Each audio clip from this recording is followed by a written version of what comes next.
Imagine waking up tomorrow with 10 times more money than you have made today. Would you feel free? Most people will instinctively say yes, but psychology suggests something far more on. What if the feeling you are chasing was never hidden inside money to begin with? Every morning, millions of people wake up before sunrise, fight traffic, stare at the clock, and spend years chasing a future they believe will finally bring peace. They call it building a career, building a life, building a success. But what if they are actually maintaining a cycle so deeply woven into modern life that escaping feels irresponsible, even dangerous? Today we are uncovering the hidden psychology behind money, and that's why millions of intelligent people unknowingly spend their entire lives chasing a finished line that was never designed to be reached. By the end of the video, you will understand why earning more doesn't make you feel richer, and why the greatest trap surrounding money was never in the wallet. It was always in your mind.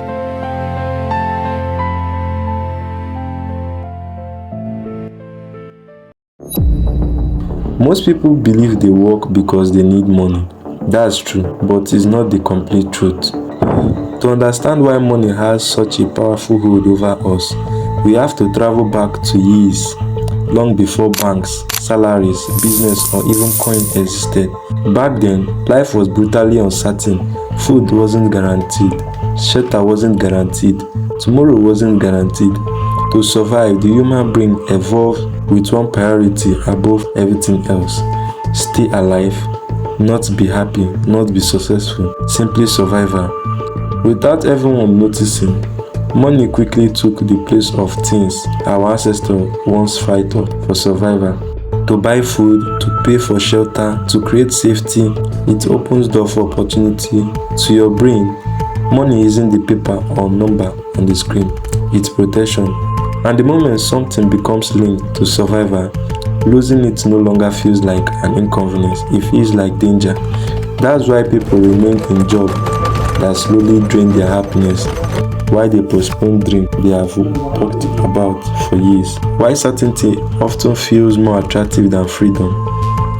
Not because they are weak, not because they lack ambition, but because they are making decisions with a brain that was designed for the world where uncertainty could be fatal. And that's exactly what makes the rat race so powerful. It doesn't trap people with chains, it traps people with fear. But if survival explains why we chase money, it doesn't explain why people who already have enough continue chasing more. Because hidden beneath our survival instinct is another psychological force, one that quickly moves the finish line every time we have reached it. And once you recognize it, you will never look at success the same way again. There is no nobility in poverty. I have been a rich man and I have been a poor man, and I choose rich every fucking time. If survival were the only reason people chased money, the race would have eventually ended. Once you have enough to feel safe, you stop running. But that's not what happened. Instead, something strange takes over. The promotion that once felt life-changing becomes ordinary. The dream house becomes normal. The salary you once prayed for starts to feel insufficient. Not because your life becomes worse, but because your mind quietly changed the definition of enough. The human brain rarely measures success in absolute terms. It measures it through comparison. It doesn't ask, do you have enough? It asks, how am I doing compared to everyone else? That's why someone with comfortable life can still feel poor after scrolling through social media for just a few minutes. Nothing about their life actually changed. Only the people they were comparing themselves to. Psychology calls that hedonic adaptation. Modern society understands better than most people realize. It doesn't simply sell product, it sells possibility. Not a watch, but success. Not luxury cars, but importance.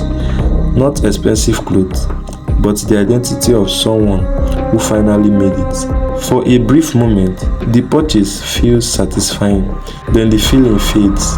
Another product appears, another goal, another version of success, and without realizing it, you start running again. The tragedy isn't that people work hard. Hard work builds business, creates opportunity, and change lives. The tragedy is spending your entire life chasing a finished line that keeps moving every time you get close. Money itself was never the enemy. It was one of the most powerful tools ever created. The real trap begins when we expect money to give us something it was never designed to provide, a permanent feeling of enough. Perhaps real wealth isn't measured by how much you own. Perhaps it's measured by how little your happiness depends on owing more. Because in the end, the biggest prison was never your paycheck.